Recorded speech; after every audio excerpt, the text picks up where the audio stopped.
Ustaz, mohon diberikan saran atau tips supaya anak-anak kami yang masih kecil bisa menghafal Al-Quran sejak dini. Kebiasaan menghafal Al-Quran memang dari dulu berlangsung sejak dini, teman-teman sekalian. Dini dibiasakan. Di ayat-ayat ketika turun kepada Nabi SAW, para sahabat sudah menyiapkan anak-anaknya yang dini untuk mulai menghafal wahyu-wahyu yang turun kepada Nabi. Misal, Abbas punya anak bungsu namanya Abdullah. Abdullah kecil, itu bahkan sudah disimpan di majlis Nabi SAW. Umar punya anak namanya Abdullah bin Umar, sama. Kemudian Amr bin As punya anak namanya Abdullah bin Amr bin As, sama, disiapkan.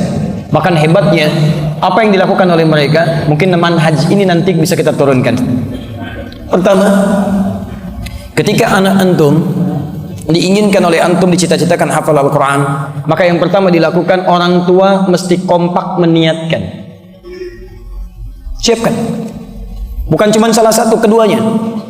Yuk kita ambil kisah Maryam alaihissalam. Quran surah ketiga Ali Imran ayat 35 sampai 37. Paling kiri, ya, di pertengahan sampai ke bawah. Lihat baik-baik. Idz qalat imra'atu Imran rabbi inni nadhartu laka ma fi batni muharraran fataqabbal minni. Ketika istrinya Imran memohon kepada Allah, ya Rabb, saya berkeinginan, bernazar menjadikan anak yang dikandung ini dekat denganmu. Memang disiapkan, anak ini disiapkan dekat dengan Allah.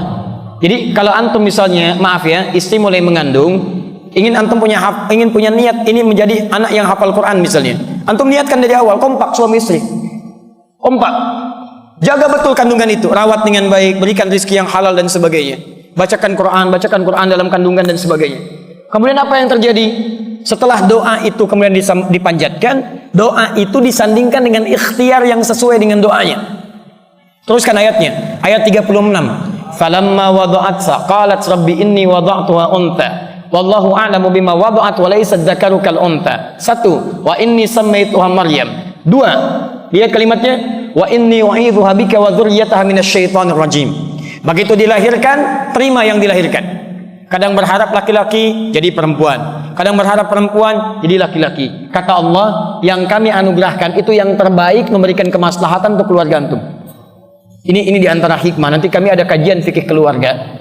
Di antara rahasia anak-anak itu ketika dititipkan oleh Allah, itu untuk menyempurnakan sifat-sifat orang tuanya. Antum berharap laki-laki muncul perempuan, karena dengan anak perempuan itu kekurangan di orang tua bisa ditutupi.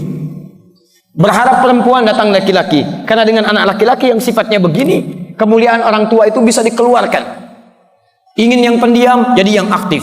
Dengan aktif ini kemampuan kita dilatih untuk menyesuaikan dengan anak-anak yang selanjutnya. Maka terima, itu yang terbaik untuk kita semua.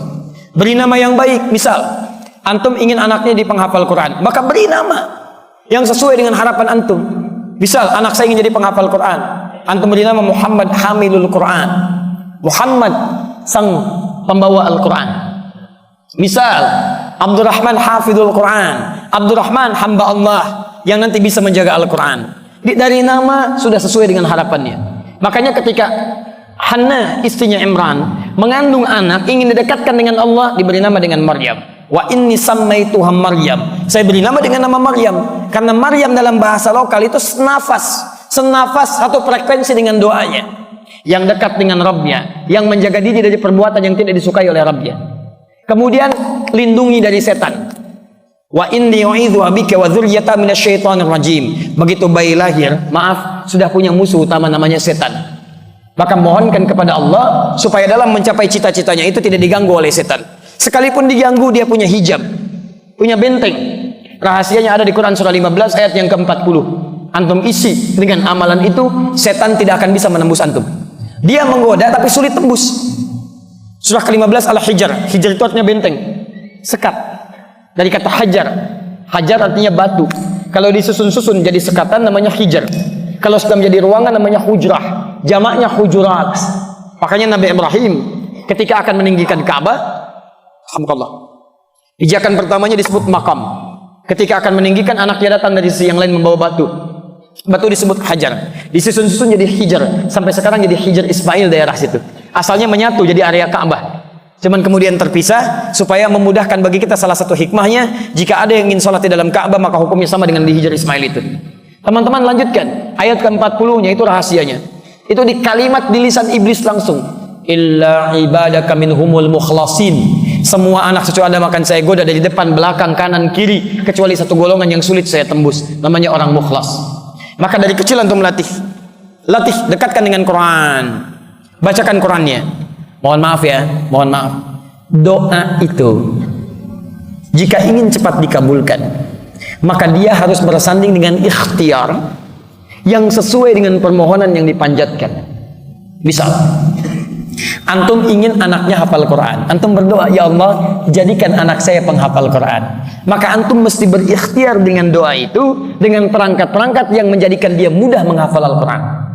Contoh, teruskan ayat 37-nya Maryam. Setelah berdoa tadi, maka orang tuanya Imran dengan Hanna mencari guru yang bisa mendidik Maryam supaya dekat dengan Allah. Namanya Zakaria. Bukan cuma orang pintar, tapi orang soleh. Setelah itu dibuatkan tempat yang mendekatkan dengan Allah, namanya mihrab. Maka ketika ikhtiar itu disusun, doa dipanjatkan, diterima oleh Allah Subhanahu wa taala. Ayat 37-nya, Allah. Fataqabbalaha rabbuha biqabulin hasanin wa ambataha nabatan hasana. Doa dipanjatkan, ikhtiar disandingkan, diterima oleh Allah. Jadi kalau doa antum ingin diterima, antum sandingkan dengan ikhtiar. Ini kelemahan orang tua sekarang. Dia berdoa tapi ikhtiarnya tidak sesuai dengan doanya. Yang nggak nyambung. Ya Allah jadikan anak saya penghafal Quran. Maaf, tapi disekolahkan di tempat yang tidak mengajarkan Quran. Nggak nyambung. Jadikan anak saya penghafal Quran. Di rumah tidak pernah ada waktu untuk menghafal Quran. Nggak nyambung. Nggak ada guru yang mengajarkan. Nggak nyambung. Ya Allah jadikan anak saya rajin sholat. Ditempatkan di sekolah yang tidak pernah mengajarkan sholat. Nggak nyambung. Maryam dibikinkan mihrab. Maryam dicari guru yang mendekatkan dengan Allah, namanya Zakaria, nyambung, maka diterima oleh Allah. Fataqabbalaha rabbuha, diterima oleh Rabbnya. Namanya bukan Allah yang disebutkan di situ, padahal bisa Allah menyampaikan fataqabbalallah. Tapi yang paling menarik fataqabbalaha rabbuha.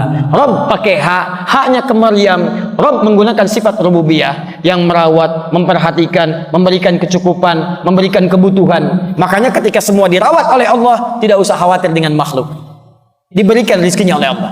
Wa kaffalaha Zakaria, dirawat oleh Zakaria. Kullama dakhala alayya Zakaria al-mihrab. Setiap Nabi Zakaria masuk ke mihrab, ingin bawa makanan, ingin bawa pakaian, karena yang rawat langsung Allah. Zakaria cuma ikhtiar alaihi salam, maka semua Allah yang tentukan. Wajada indaha rizqah, sudah ada di dalamnya rizki. Musim anggur, ada anggur. Musim jeruk, ada jeruk. Yang hebat, bukan musim anggur, ada anggur. Bingung. Ya Maryamu anna laki hadza, Maryam dari mana semua ini? Saya kan belum antarkan, kenapa sudah ada di sini? Kata Maryam, qalat huwa min indillah, semua dari Allah. Innallaha yarzuqu may yasha bighairi hisab. Allah akan memberikan kemudian rizki tanpa batasan. Teman-teman, antum ingin anaknya jadi ahli Quran, kemudian bertanya bagaimana caranya? Pertama, orang tua kompak. Niatkan. Kalau sudah berniat, isikan dengan doa. Doa terus. Doa sudah disandingkan, mulai ikhtiar. Ikhtiar pertama, cari rizki yang paling halal. Ikhtiar yang kedua, orang tuanya pun belajar Quran, membiasakan. Karena kalau orang tuanya sudah membiasakan di rumah, anak akan meniru. Karena anak sifatnya meniru orang tuanya. Orang tua memberikan, anak akan menerima. Orang tua bacakan, anak mendengar. Kalau antum cuma berharap tidak pernah merubah diri, mustahil. Innallaha la yughayyiru ma biqaumin hatta yughayyiru ma bi anfusihim. Rubah dulu. Setelah itu cari guru yang baik. Talakikan ke situ. Beli mushaf yang baik, satu mushaf. Setelah itu Masya Allah, ikhtiarkan dengan ikhtiar yang terbaik. Apa diantaranya? Susun jadwal. Carikan kelas yang baik. Sampaikan guru yang baik. Dan antum terus bermohon kepada Allah dengan ikhtiar antum. Perhatikan Mu'adz. Bapaknya nggak hafal Quran.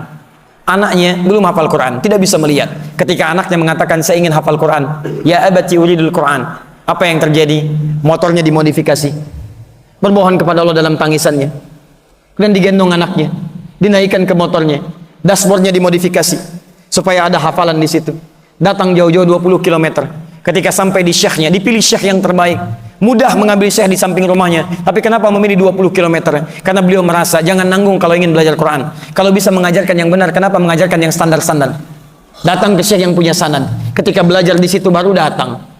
Pertama kali datang, Masya Allah. Biasanya syekh yang baik, yang benar, Yang ketat itu akan mengajarkan dengan ketat.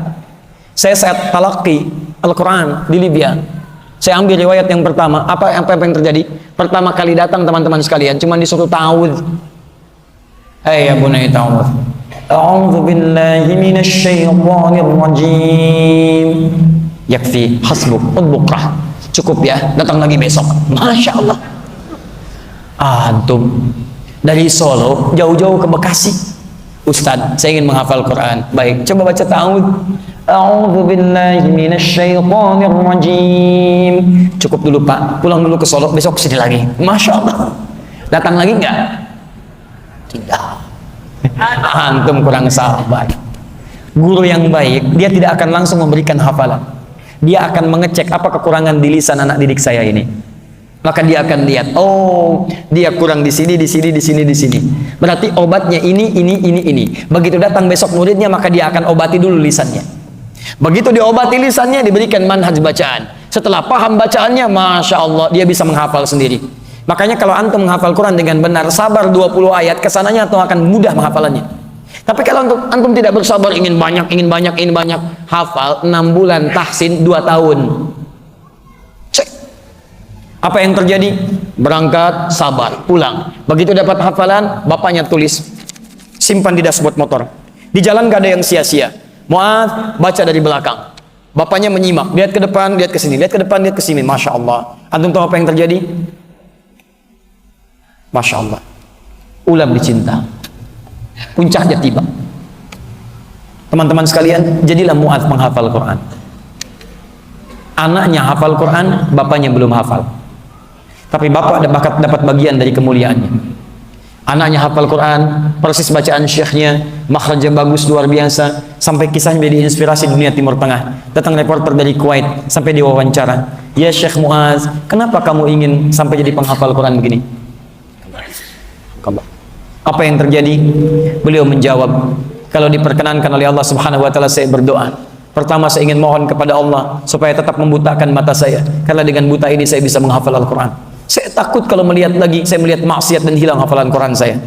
Dan saya menghafal Quran ini, wallahi, supaya saya mau membawa bekal di hadapan Allah. Saya pulang ke hari kiamat nanti, kemudian saya berada sendirian di depan Allah, tanpa ayah saya, tanpa ibu saya, tanpa saudara saya. Saya bergetar, tangan bergetar, kaki bergetar. Saya katakan kepada Allah, ya Rabb, saya telah berusaha menghafal Quran, bahkan keadaan saya buta saat saya berada di dunia. Kalau sampai hari ini saya harus dihukum, mohon kurangi hukuman saya ya Allah dengan Quran yang telah saya hafalkan itu. Di teman-teman sekalian, kalau antum ingin anak kita dihafal Quran, niatkan kedua orang tuanya, kemudian usahakan cari guru yang baik. Dengan itu antum bersabar, dan dengan izin Allah Subhanahu wa taala, dengan kesungguhan antum, insya Allah di antara sekian anak yang titipan oleh Allah kepada antum, akan ada satu yang Allah kemudian jadikan sebagai ahli Al-Quran, insya Allah.